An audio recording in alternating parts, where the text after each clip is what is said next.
దేవుని యొక్క జీవ గ్రంథము నుండి శ్రేష్టమైన మాట.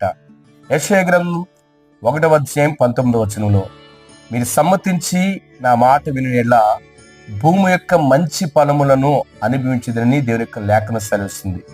ఎవరైతే దేవుని యొక్క మాట వింటారో, అది జీవ గ్రంథంలో ఉన్న మాటను పఠిస్తారో, వారిని భూమి మీద నుండి మంచి ఫలముల చేత తృప్తిపరిచే దేవుడు.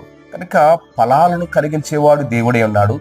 ఆ ఫలాల ద్వారా విస్తరింపు చేయడానికి దేవుడే ఉంటే అంతకంటే శ్రేష్టమైనది జీవ గ్రంథము. ఆయన మాట విన్నవారు ఫలిస్తారు.